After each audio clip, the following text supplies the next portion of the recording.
I'm Mike Rosenthal. I'm the creator of Our New Electrical Morals. The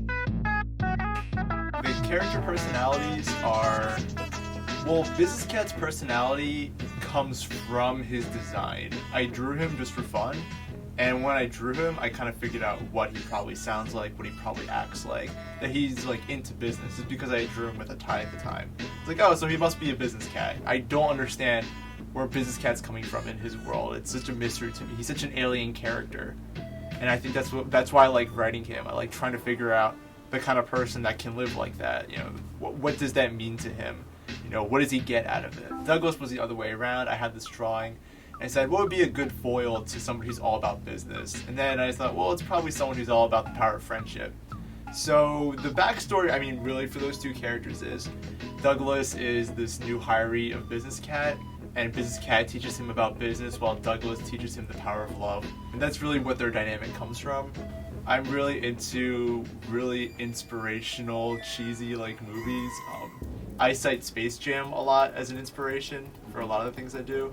You know, Space Jam is a film about, you know, it's believing in yourself, and the true talent was in you the whole time. It wasn't that magic water I gave you. And so I guess it's kind of a commentary where even though their intentions are kind of bizarre and don't really fit with how reality works, it kind of works out in the end because, you know, even though they're authentic about it. They're authentic about something that's so silly. But being authentic about it is important enough, and they get the job done. Even though they really don't, it kind of has an opposite ending of any inspirational story about finding a baby. The setting of the cartoon is probably like Bucks County, where I'm from. The mountains in the background are the Appalachians. Mr. Mountain, who again is in the comic but not in the cartoon, you can see him in the background. There's a thing in, I know it's mostly in like West Virginia, where they actually cut the tops off mountains.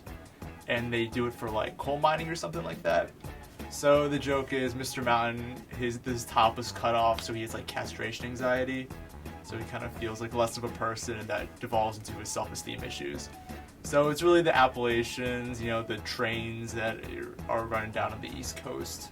The big fields, you know, it's somewhere in Pennsylvania or something. And even though it's very abstract, their landscape, I don't think of it as like an alternative universe. They use, not in the cartoon but the comic, there is a lot of pop culture references. They're technically in this world. I mean, even though there obviously couldn't be.